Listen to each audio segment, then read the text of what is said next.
Bapak Ibu rahimakumullah, yang menjadi landasan pengajian kita pada maghrib hari ini adalah firman Allah Subhanahu wa taala di dalam surat Humazah. A'udzu billahi minasyaitonir rajim. Wailul likulli humazatil lumazah alladzi jama'a malahu wa 'addada yahsabu anna malahu akhlada kalla la yunbadanna fil hutamah. Al-ayat. Yang kedua, hadis Rasulullah sallallahu alaihi wasallam. Hadis yang diriwayatkan dari Mu'adz bin Jabal radhiyallahu anhu, qala Rasulullah sallallahu alaihi wasallam, lan tazula qadama 'abdin yaumal qiyamah hatta yus'ala an arba'i khisalin. Hadis diriwayatkan oleh Mu'adz bin Jabal, sahabat Rasulullah sallallahu alaihi wasallam. Kata beliau, Rasulullah SAW menyampaikan bahwa sewaktu manusia di akhirat nanti Allah memanggil setiap manusia itu Pak satu persatu. Alasannya apa? Alasannya Allah memarkir manusia, menahan manusia satu persatu. Di antara ayatnya, wa kulluhum atihi yaumal qiyamati farda. Seluruh manusia, kata Allah, akan datang menghadap Allah satu persatu. Dalam ayat juga Allah ingatkan, waqifuhum innahum mas'ulun.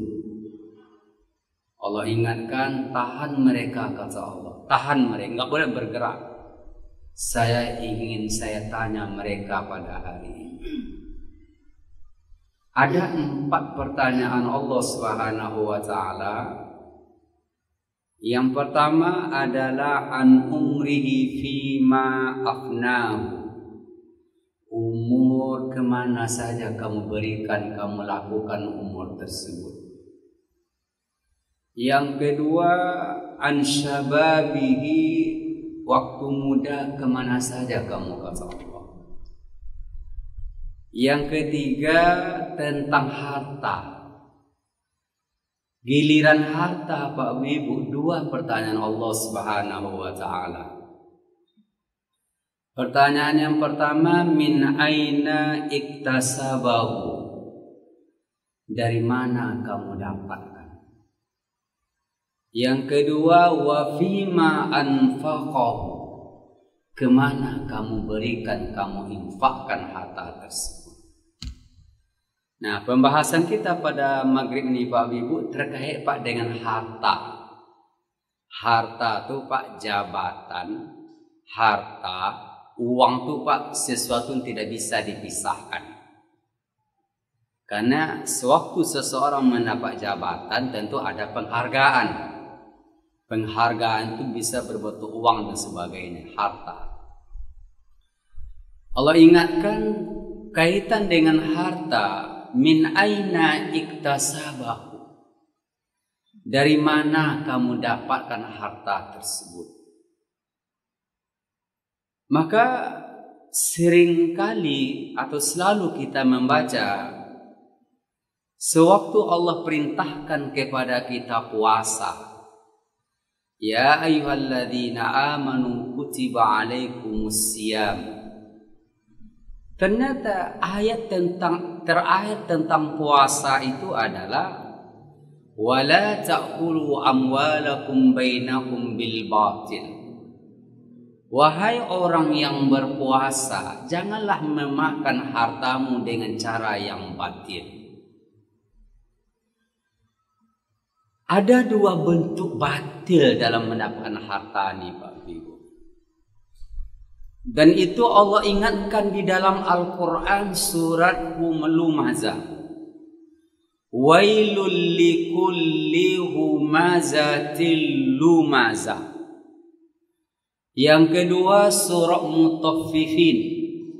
Wailul lil mutaffifin. Kata ulama, ayat yang diawali dengan wail di alam Al-Quran dua saja Pak. Yang diawali Pak ya. Karena ada pertengahan. Contohnya fawailul lil musallin. Tapi ayat yang diawali dengan wail, yang pertama adalah wailul likulli humazatil lumazah. Yang kedua wailul lil mutaffifin. Apa artinya Pak Ibu?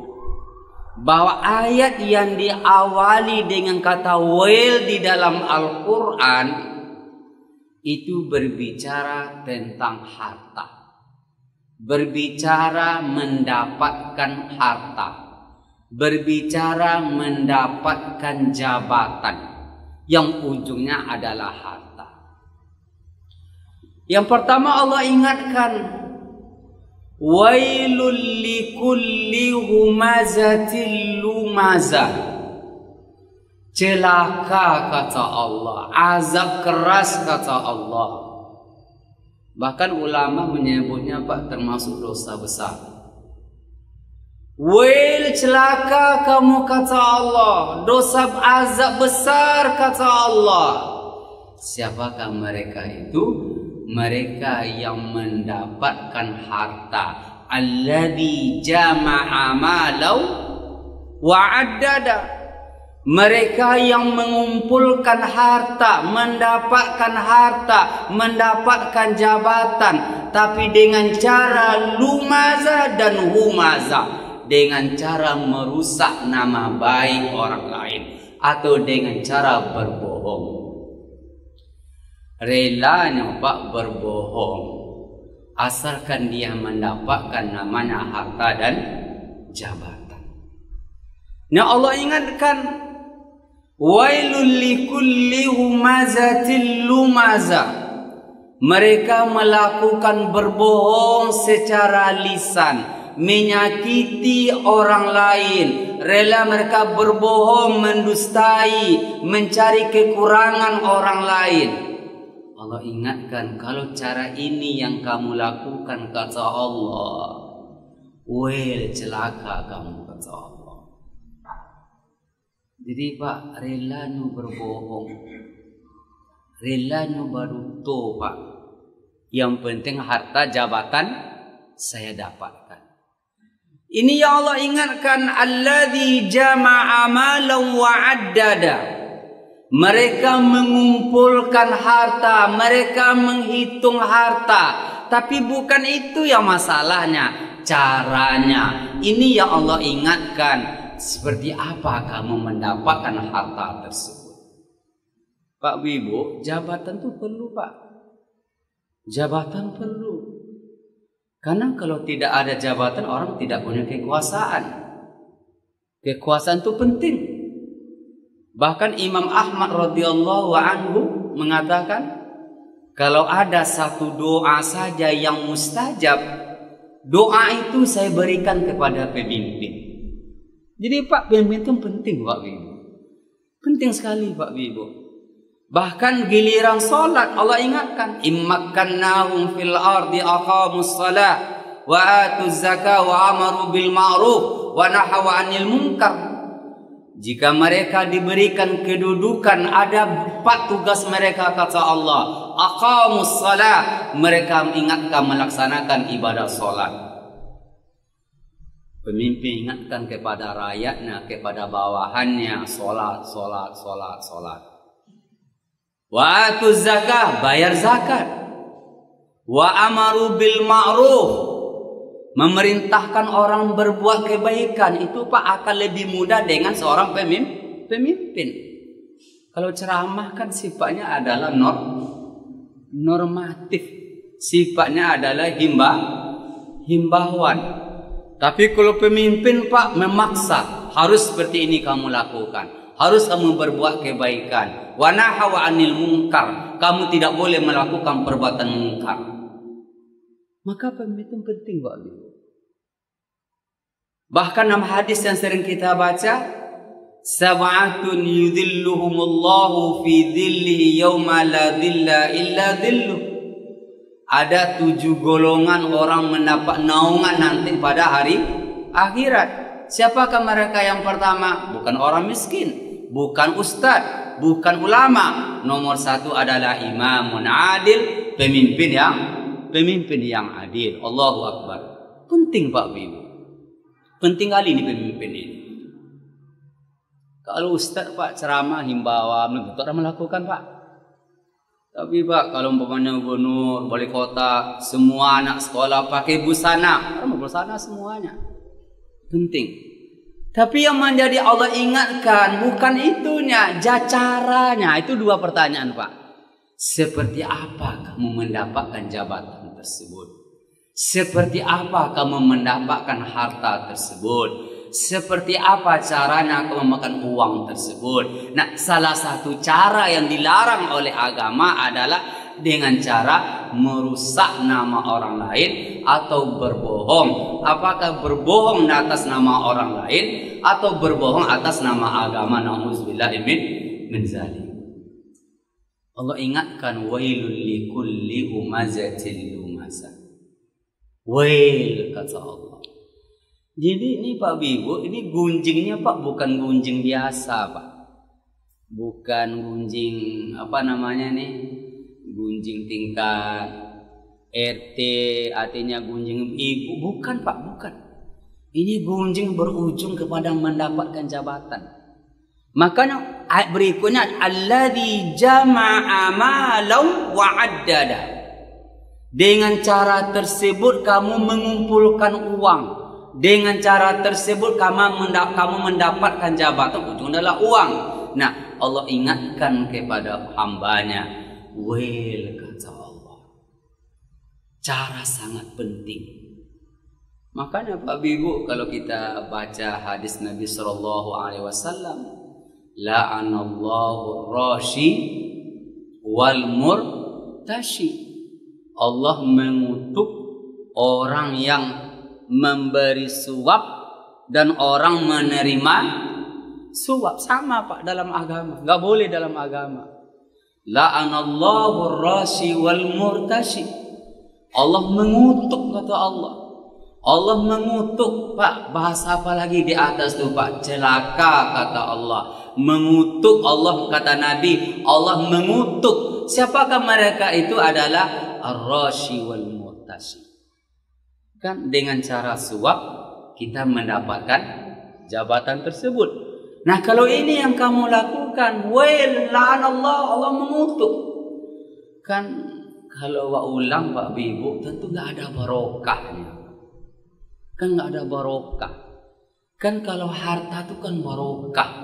Allahumma barik lana bima razaqtana, barokah Pak. Apa ti barokah tuh Pak? Artinya sesuatu yang Allah berikan kepada kita menambah kebaikan, menambah ketaatan kepada Allah Subhanahu wa taala. Itu namanya barokah. Maka doa, Allahumma barik lana fima razaqtana. Tapi kalau dengan cara yang tidak baik, tentu mana barokahnya? Atau Pak dengan bahasa lain, kadangkala manusia hamba Allah ini mencari sesuatu yang belum pasti kita dapatkan. Tapi kita melupakan sesuatu yang pasti akan terjadi dalam hidup kita. Pak, Ibu, apabila seseorang menyuap, menerima suap, gratifikasi, kemudian dengan harapan mendapatkan sesuatu, itu kan belum pasti. Sementara dosanya sudah pasti. Nah, ini yang disebut kadang-kadang manusia ini adalah mencari habis waktu, sesuatu yang belum pasti mereka dapatkan, kadangkala dengan cara yang tidak benar, tetapi mereka lupa memastikan sesuatu yang pasti terjadi. Yang pasti Bapak Ibu, bahwa Allah akan tanya kita nanti, dari mana kamu dapatkan dan kemana kamu infakkan harta tersebut. Makanya dalam hadis juga dikatakan oleh Rasulullah SAW, al-kayyisu man dana nafsahu. Orang yang jenius itu Pak, orang yang hebat itu, kata Nabi, dua cirinya Pak Ibu.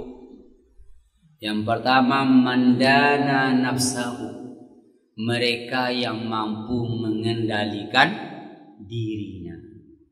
Mampu mengendalikan dirinya, tidak mau menghalalkan segala cara. Itu disebut mandana nafsahu. Kata Nabi, orang yang mampu mengendalikan dirinya, tidak mau memakan sesuatu yang haram. Kata Nabi, al-kayyis, itu adalah umatku yang jenius, adalah umatku yang pintar, kata Nabi.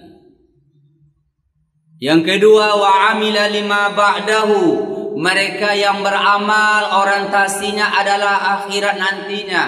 Sesungguhnya perjalanan ini bukan hanya sampai di dunia, juga ada akhirat nantinya. Mereka pikirkan. Nah, kata Nabi, oh hambaku, umatku, hambaku yang seperti ini, kata Rasulullah, adalah umatku yang jenius. Jadi Pak, ini dikatakan alladzi jama'a malahu wa addada. Jangan sampai mendapatkan harta tapi caranya yang tidak benar. Bapak Ibu ingat gak nasihat seorang ibu-ibu sewaktu suaminya mencari uang? Apa pesan ibu kepada suaminya? Pesan kepada suaminya adalah, nahnu nasbiru 'alal ju' wa la nasbiru 'alan nar. Wahai suamiku, saya dan anak-anak siap menahan lapar, tapi kami tidak siap menahan api neraka nantinya. Ini kan luar biasa sekali Bapak Ibu. Nah, inilah yang pertama, bahwa ayat yang diawali dengan wail itu adalah, itu berkaitan dengan mendapatkan harta, dengan mendapatkan jabatan, tapi dengan cara mereka berbohong, dengan cara berdusta. Itu yang pertama Bapak Ibu. Yang kedua adalah wailul lil mutaffifin. Wailul lil mutaffifin. Celaka, azab besar kata Allah. Siapa mereka yang curang? Curang Pak. Curang kok kan bisa Pak dalam sukatan. Pamannya 1 kilo menjadi 8 on, ya kan? Nah, kalau hari ini Pak Ibu, insya Allah kita akan pemilu tanggal 14. Ini Pak hati-hati juga. Kalau curang, yang Allah ingatkan wailul lil mutaffifin. Celaka kamu kata Allah kalau kamu curang nantinya. Ingat, Allah kan tahu. Mungkin manusia tidak bisa melihat apa yang kita lakukan, tapi Allah tahu apa yang kita lakukan.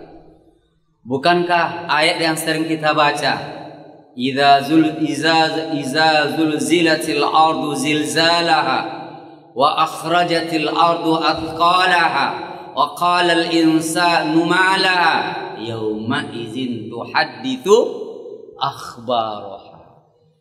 Yauma idzin, pada hari itu bumi berbicara lantang nantinya. Saya saksinya kata Allah.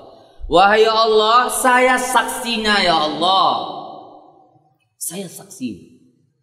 Maka Allah ingatkan, gak boleh kamu curang kata Allah.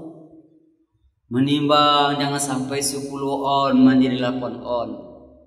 Itu curang. Hanya 2 on selisihnya. Tapi Allah marah betul kepada hamba tersebut. Wailul lil mutaffifin. Mereka curang cara mendapatkan harta tersebut. Mereka curang dalam mendapatkan jabatan tersebut. Allah ingatkan wailul lil mutaffifin. Ini Bapak Ibu rahimakumullah, yang Allah ingatkan kepada kita bahwa kita ini jujur. Ini yang Nabi sampaikan, iyyakum was-sidqa. Fa inna sidqa tuma'nina. Kata Nabi, jujur kata Nabi. Kenapa? Jujur tuh Pak membawa ketenangan. Tapi selanjutnya kata Nabi, iyyakum wal kadzib. Jauhlah sifat bohong kata Nabi. Fa innal kadziba riba. Bohong itu Pak membuat orang tidak tenang Pak. Bukankah yang kita inginkan adalah ketenangan? Bukankah kita inginkan adalah keberkahan, barokah? Nah, maka bagaimana jujur kata Nabi? Jujur dalam berbisnis, jujur dalam berusaha. Makanya di dalam agama tidak dibenarkan apa disebut umpamanya Pak Ibu, tampilannya bagus tapi isinya kropos. Makanya kalau awak menjual kendaraan Pak, terus terang aja Pak sampaikan, Pak, kok kendaraan amboko Pak, oto amboko Pak, sudah pernah turun? Mesti katakan apa adanya. Jangan sampai orang tak kicun ditarang Pak Ibu, dibantu oleh rancak, tapi ternyata innalillah sangat kecewa saya katanya. Gak ada barokahnya Pak. Dan itu namanya tadlis, namanya ditutup kekurangannya, Dia punya kekurangan, punya aib, punya catatan, punya cacat. Tapi mereka tutup sedemikian rupa. Itu nggak boleh di dalam agama. Kenapa Pak Ibu? Karena merugikan orang lain. Nah, Allah ingatkan kepada kita, wailul lil mutaffifin. Celaka kamu kata Allah. Mereka yang tidak jujur dalam sukatan, dalam timbangan. Makanya Pak Ibu, biasanya kalau ada makanan halal, sertifikasi makanan halal, itu diingatkan kepada masyarakat atau kepada Ibu yang membuat makanan produsennya atau home industry Pak ya.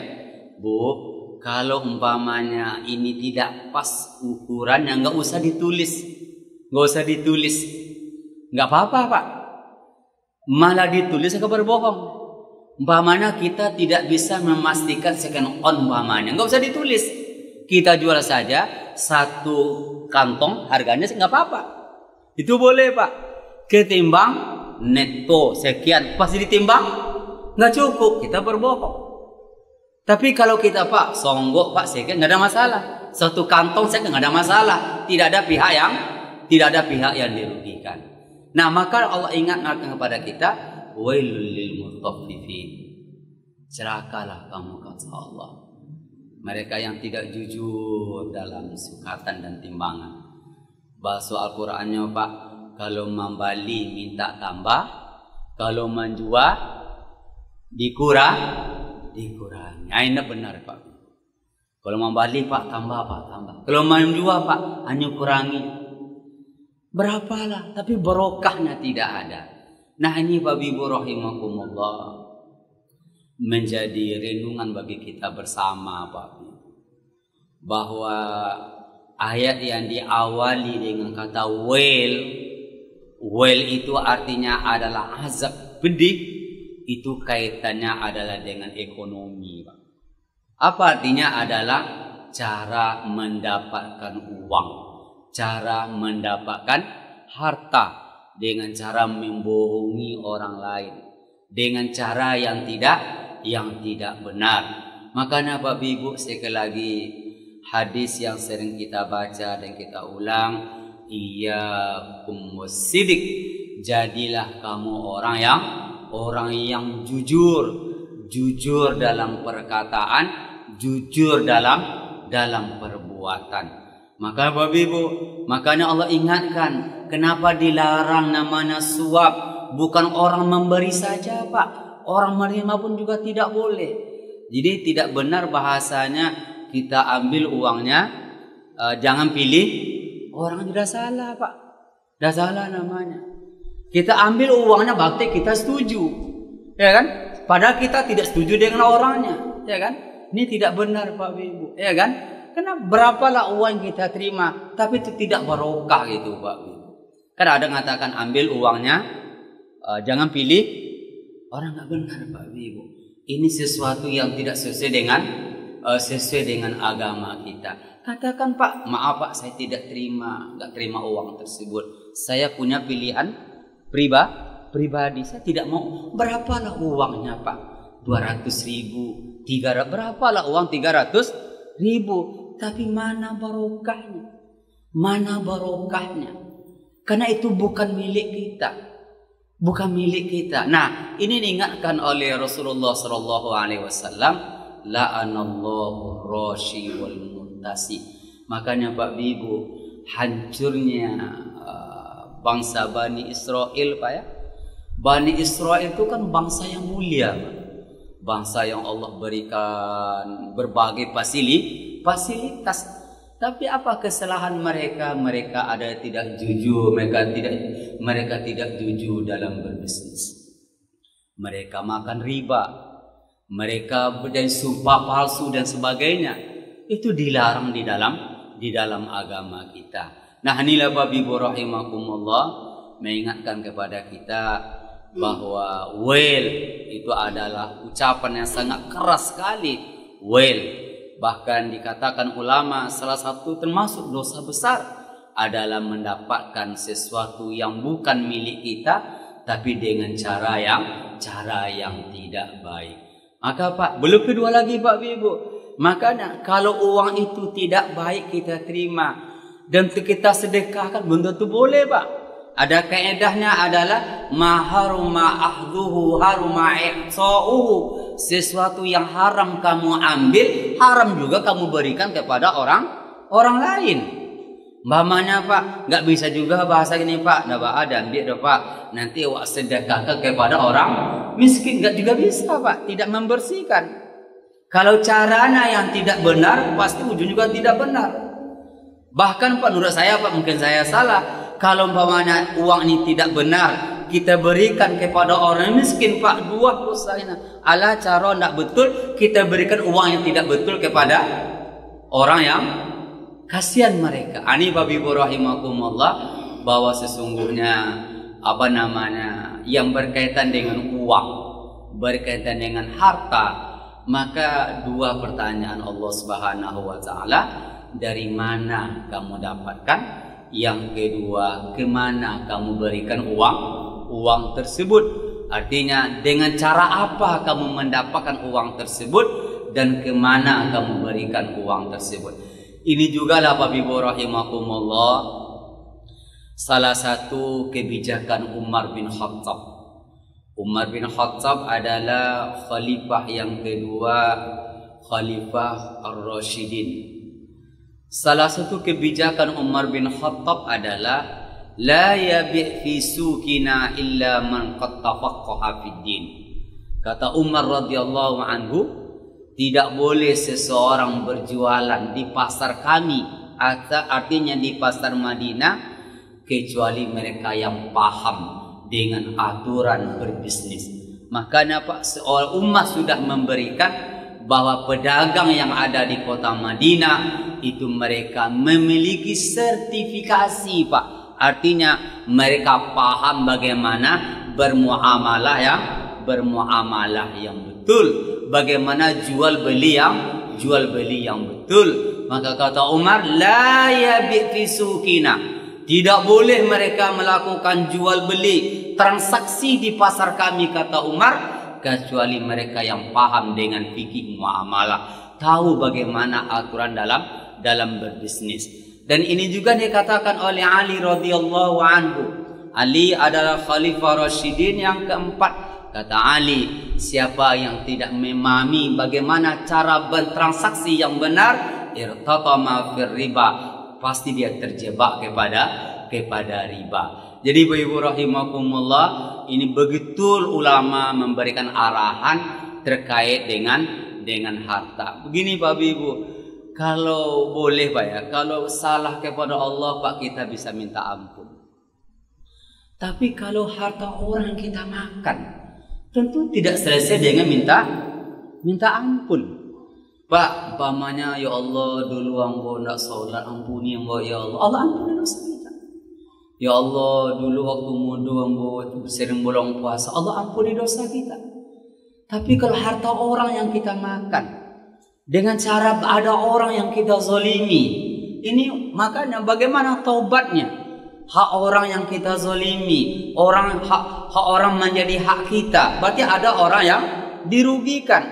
Ini dikatakan oleh Rasulullah sallallahu alaihi wasallam, la darara wa la dirara. Kamu tidak boleh merugikan orang lain, kata Rasulullah. Al-Quran ingatkan kepada kita, la tazlimuna wa la tuzlamun.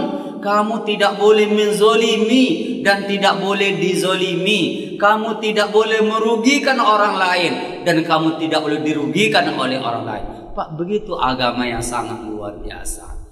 Ani babi rahimakumullah, artinya menjadi perhatian kita bersama bahwa terkait dengan harta, terkait dengan jabatan. Sekali lagi Pak Ibu, bukan jabatan tidak penting-penting Pak Ibu. Harta penting Pak Ibu. Siapa tidak mengatakan harta itu penting? Penting sekali Pak. Cuma yang Allah ingatkan kepada kita adalah jangan sampai menghalalkan segala cara. Artinya sewaktu mendapatkan harta tersebut tidak peduli apakah ini halal atau yang haram. Pak Ibu, yang syubhat saja Pak, syubhat ini Pak Ibu, yang remang-remang Pak, tinggalkan kata Nabi. Nabi ingatkan al halalu bayyin wal haram bayyin wa bainahuma umur mustabihat. Halal jelas, haram jelas. Dan kata Nabi ada namanya syubhat. Nah, syubhat itu kata Nabi adalah pamanistaqas syubhat, siapa yang menghindari syubhat maka dia sudah menjaga agama. Pak, menjaga yang syubhat saja kita tidak mau, yang syubhat itu menjaga diri kita, apalagi sesuatu yang sudah sepastinya haram, dilarang di dalam agama. Nah, inilah Bapak Ibu rahimakumullah. Maka doa kita, Allahumma barik lana fima razaqtana. Ya Allah, berikanlah keberkahan ya Allah, rezeki yang Engkau berikan kepada kami. Ya Allah, berikanlah keberkahan, menambah ketaatan kami kepadamu ya Allah, rezeki yang Engkau berikan kepada kami. Nah, ini Bapak Ibu rahimakumullah, menjelang waktu isya kita diskusi Bapak Ibu terkait dengan tema kita adalah bahwa bagaimana cara mendapatkan harta. Yang kedua, kemana harta itu kita berikan. Maka maaf Ibu, sebelum kita diskusi, tidak benar orang mengatakan, Pak ini kan harta saya, terserah saya, nggak bisa Pak. Ini bukan harta, ini titipan dari Allah Subhanahu wa Ta'ala. Ini Pak titipan dari Allah.